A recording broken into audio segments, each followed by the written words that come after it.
क्या कर जाती है? पागल हो गए क्या? लेकिन बंसी ऐसी है कि पागल कर जाती है। जब बंसी बजती है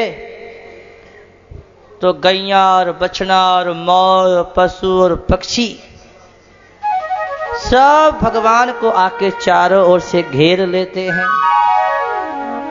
और कन्हैया टेढ़ी टांग से खड़े हैं, 3 जगह से टेढ़े, गर्दन टेढ़ी, कमर टेढ़ी, टांग टेढ़ी, 3 जगह से टेढ़े रहते हैं। भगवान को कहीं भी देख लो, कन्हैया कहीं सीधे नहीं मिलेंगे, टेढ़े ही मिलेंगे। ऐसी भगवान की मधुर बंसी की आवाज चारों ओर गूंजती है। गोपियों की दशा तो बहुत विकट हो जाती है। घर में काम नहीं कर पाती, रोटी नहीं बना पाती, बच्चों को खिलाना पिलाना सब भूल जाती हैं। और गोपियां तो श्याम सुंदर को अपने क्या चाहती हैं? पति रूप से स्वीकार करती हैं। मार्गशीर्ष का महीना आया तो कुंवारी कन्याएं वो गोपियां यमुना स्नान करने जाती हैं। नहाती हैं यमुना में उषा काल माने प्रातः काल में, सर्दी के समय। और वहां यमुना मैया की रेत की कातन देवी की पूजा बना करके मूर्ति और देवी की पूजा करती हैं गोपियां। और पूजा करके देवी से क्या कहती हैं? कात्यायनी महामाये महायोगिंधीश्वरी नंद गोपसुतम देवी पति में कुरुते नमः। हे कात्यायन देवी, नंद नंदन श्याम सुंदर को हमारा पति बना दीजिए। गोपियां स्नान करती हैं। एक दिन की बात भैया जी क्या हुई? गोपियां स्नान कर रही थी। कन्हैया देख रहे हैं कि गोपियां व्रत तो करती हैं लेकिन इनके व्रत में त्रुटि है। क्या कि निर्वस्त्र होकर के स्नान करती हैं। कन्हैया चुपके चुपके से आए श्याम सुंदर और चुपके चुपके आकर के क्या किए? गोपियों के जो कपड़े पाल पे रखे थे उन्हें उठा लिया और उठा करके कदम के पेड़ पे टांग दिया। और आप भी कन्हैया छिप करके उस पेड़ पर बैठ गए। अब गोपियां तो गले गले तक पानी के अंदर खड़ी थी। स्नान करके गोपियां जब अपने कपड़ों की ओर देखा तो कपड़े तो है ही नहीं। गोपियों के मन में बड़ी धकर धकर दुख हुआ।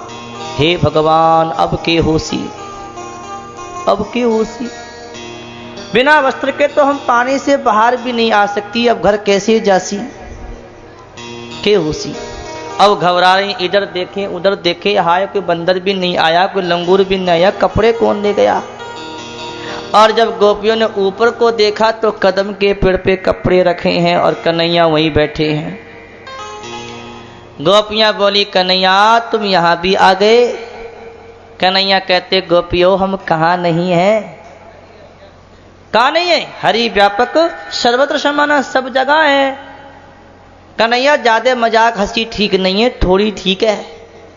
अब ज्यादा हंसी मत करो, लाओ हमारे कपड़े हमें दे दो। कन्हैया कहते, तुम्हारे बाबा के नौकर हैं, दे दो, ले जाओ आकर के। कन्हैया हम बिना वस्त्र के पानी में खड़ी हैं, हम बाहर नहीं आ सकती। भगवान ने कहा जब जा सकती हो तो आ भी सकती हो। कन्हैया उस समय तुम नहीं थे, हम अकेली थी। भगवान ने कहा यही तो तुम्हारी गलती है कि अकेली थी। अकेली कहाँ थी? पशु हैं, पक्षी हैं, वृक्ष हैं, आकाश है, तारे नक्षत्र देवी देवता बहुत हैं। और गोपियों जिस पानी के अंदर तुम खड़ी हो ना, इसके अंदर देवता का वास है, वरुण देवता का वास है पानी के अंदर। तुम्हारे इस व्रत में बड़ी त्रुटि हो गई है, बड़ी गलती हो गई है। तुमने निर्वस्त्र होकर यमुना में स्नान किया है। कभी भी यमुना, गंगा, नदी आदि हो, सरोवर हो, घुस करके अगर स्नान करना हो तो निर्वस्त्र होकर के कभी नदी के अंदर, सरोवर के अंदर स्नान नहीं करना चाहिए। देवता का अपमान होता है, नदी का अपमान अपराध होता है। चलो तुमने यमुना का अपराध किया है, जल देवता का अपराध किया है, क्षमा मांगो। गोपियां बोली, कन्हैया एक बात बताओ, एक पेड़ है और पेड़ की जड़ में अगर पानी डालो तो कहां पहुंचेगा? जड़ में पानी डालने से कहां पहुंचेगा वो पानी? फूलची में, पत्तों में, फल में, फूल में पहुंच जाता है। ऐसी कन्हैया सबकी जड़ तो तुम ही हो, हम तुमसे क्षमा मांगती हैं श्याम सुंदर, अब तो क्षमा कर दो और हमारे कपड़े हमें दे दो। भगवान ने कहा नहीं दूंगा, नहीं दूंगा, आके ले जाओ। गोपियों तुम मेरे पास में आने से संकोच करती हो, लज्जा करती हो, यही तो सबसे बड़ी कमी है। मेरी भक्ति में सबसे बड़ी कमी यही है कि तुम लज्जा और संकोच करती हो। जब तक संकोच और लज्जा है तब तक भगवान कहते हैं मेरी प्राप्ति नहीं होगी, मैं नहीं मिलूंगा। अगर मुझे प्राप्त करना है तो निसंकोच निर्लज्ज होकर भगवान की भक्ति में लगो। लोग कहते हैं अरे हम भगवान के नाम की माला हाथ में लेके फेरेंगे तो कोई देखेगा तो क्या कहेगा, हो बड़ी भगत जन हो रही, देखो माला खींचे।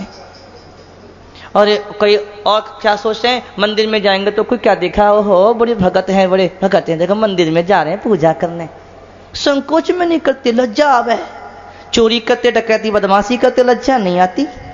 झूठ कपट बेईमानी करते, लज्जा नहीं आती। भगवान की भक्ति में लज्जा आती है, यही सबसे बड़ी कमी है।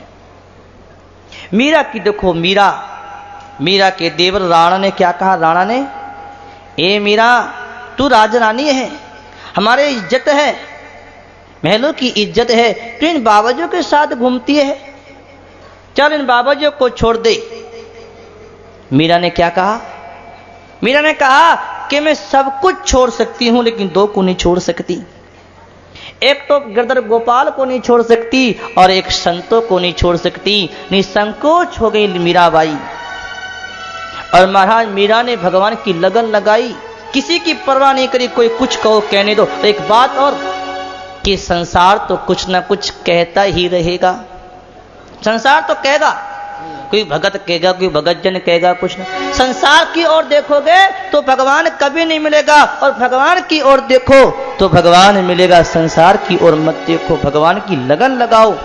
भगवान लगन से मिलता है, लगन से, लगन बिना भगवान नहीं मिलेगा। परमात्मा की लगन से परमात्मा मिलता है। जैसे मीरा की लगन लगी ऐसी लगन लगाओ, लगन से भगवान मिलता है। इसने कहा मैं तो चली वृंदावन गाना, मैं तो चली वृंदावन गाना, मेरे तो भागी जगे राणा जी तेरे महलों में जिया न लगे, राणा जी तेरे महलों में जिया न लगे, राणा जी तेरे महलों में जिया न लगे।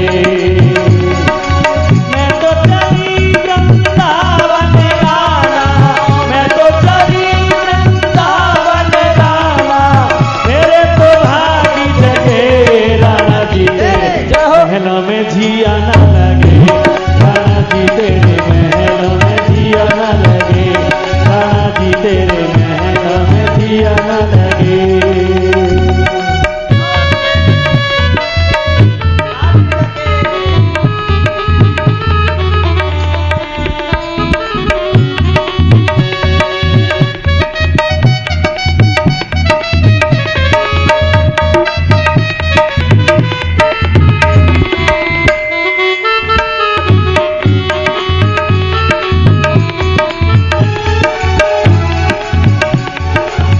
काशी मथुरा गंगा में नहाऊंगी, काशी मथुरा ऋषि मुनियों के दर्शन पाऊंगी, ऋषि मुनियों के मेरे उर्मिले भागी जगे राणा जी तेरे महलों में जिया न लगे, राणा जी तेरे महलों में जिया न लगे, राणा जी तेरे महलों में जिया न लगे। मैं तो चली वृंदावन गाना, मैं तो चली वृंदावन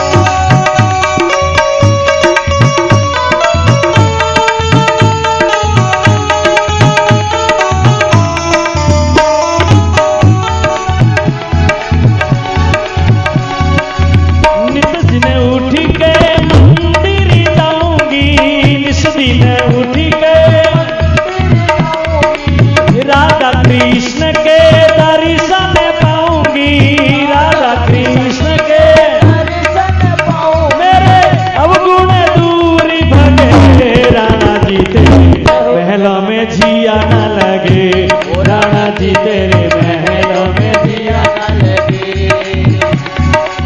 मैं तो चली वृंदावन गाना, मैं तो चली वृंदावन गाना, ओ मेरे तो भागी जगे, राणा जी तेरे महलों में जिया न लगे, राणा जी तेरे महलों में जिया न लगे, राणा जी तेरे महलों में जिया न लगे।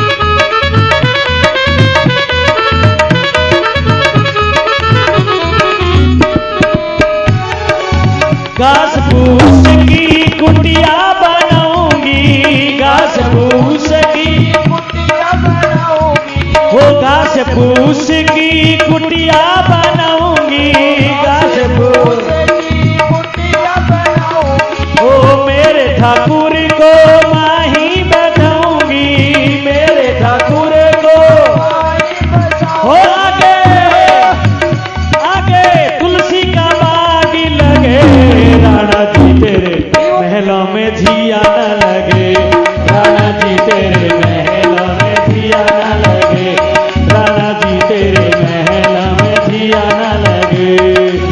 मैं तो चली वृंदावन गाना, मैं तो चली वृंदावन गाना, हाँ मेरे तो भागी जगे, राणा जी तेरे महलों में जिया न लगे, राणा जी तेरे महलों में जिया न लगे, राणा जी तेरे महलों में जिया न लगे।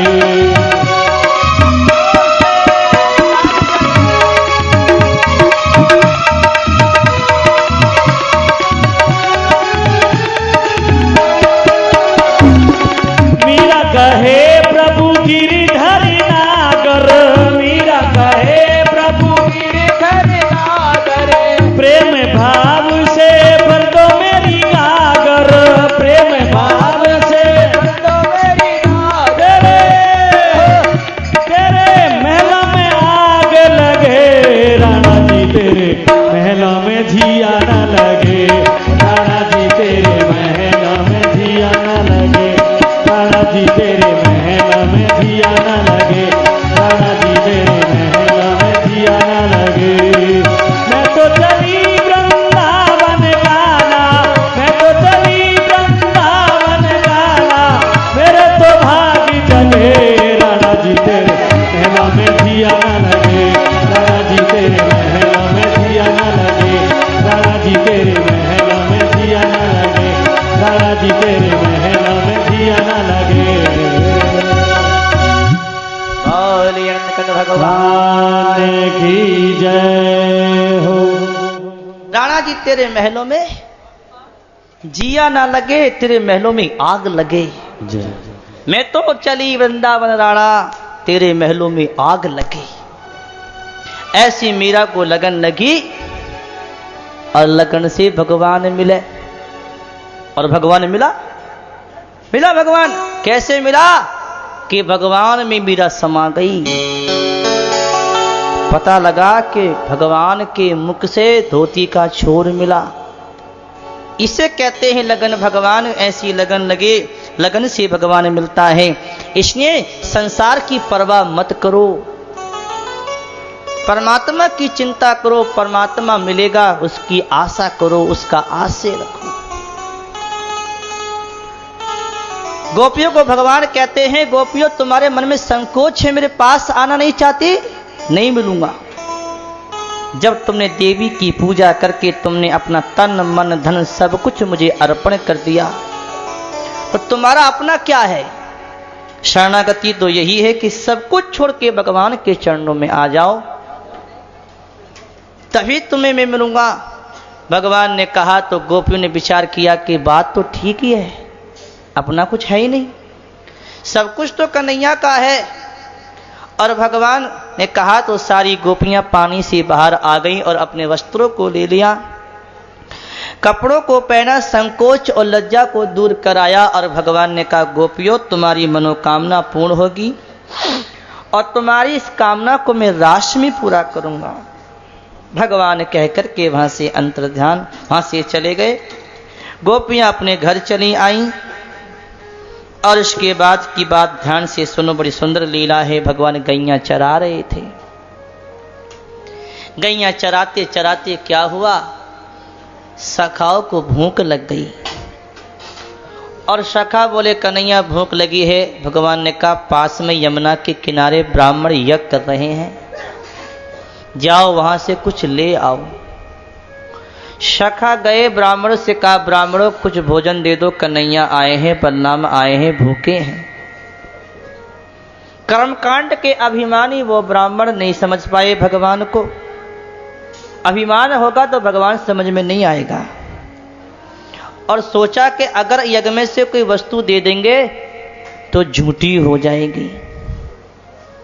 अपने भगवान का भोग तो लगाए नहीं, ऐसे कैसे देते हैं, अभी यज्ञ तो पूरा हुआ नहीं। और बैठे रहे और स्वाहा स्वाहा स्वाहा करते रहे।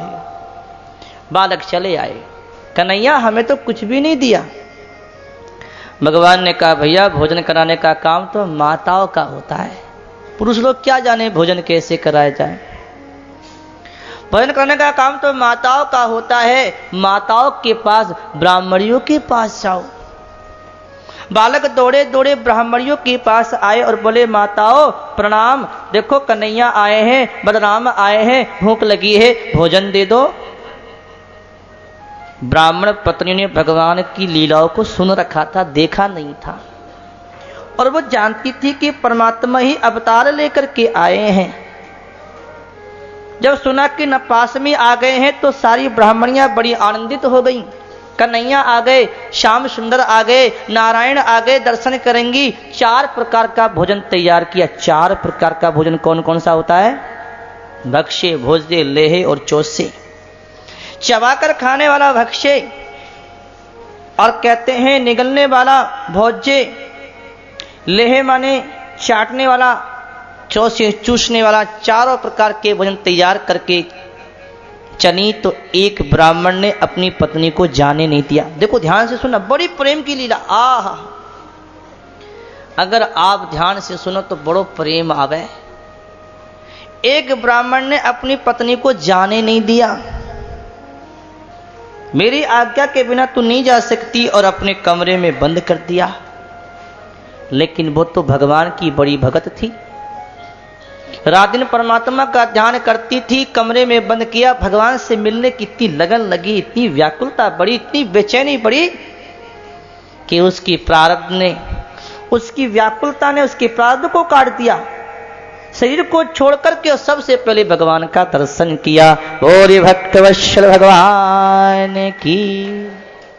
इसे कहते हैं लगन। लगन से तो, चाहना से तो प्रारब्ध भी कट जाता है। ब्राह्मण पत्नियां भोजन लेकर आई, भगवान को देखा, पीला पीतांबर पहने हैं, फूलों की माला गले में, बलराम जी के कंधे पे हाथ रख कर के खड़े हैं।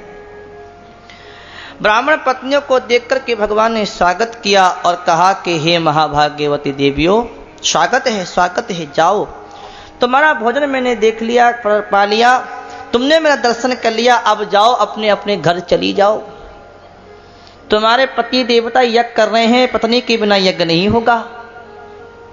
और एक बात और कि तुम्हें वापस लौटना चाहिए, तुम्हें इस प्रकार से नहीं आना चाहिए, जाओ चले जाओ। तो ब्राह्मण पत्नियां क्या बोली, हे कन्हैया हमने तो ये सुना है कि एक बार जो तुम्हारे चरणों में आ जाता है उसी दोबारा संसार में जाना नहीं पड़ता, तुम तो वापस भेज रहे हो। कि हे ब्राह्मण पत्नियों, अभी तुम्हारा प्रारब्ध बाकी है, और जब तक प्रारब्ध बाकी शरीर का तब तक तो रहना पड़ेगा। शरीर का प्रारब्ध पूरा हो जाएगा तो मेरे पास आ जाओगी।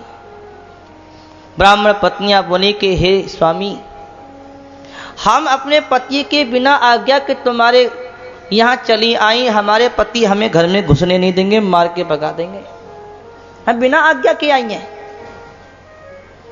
भगवान बोले कि हे देवियों, ब्राह्मण पत्नियां ध्यान से सुनो, तुम्हारे पति तुमसे कुछ भी नहीं कहेंगे, चुपचाप से रहेंगे और तुम्हें देख के प्रसन्न हो जाएंगे। हे ब्राह्मण पत्नियों ध्यान से सुनो, जो कोई मुझसे एक बार संबंध जोड़ लेता है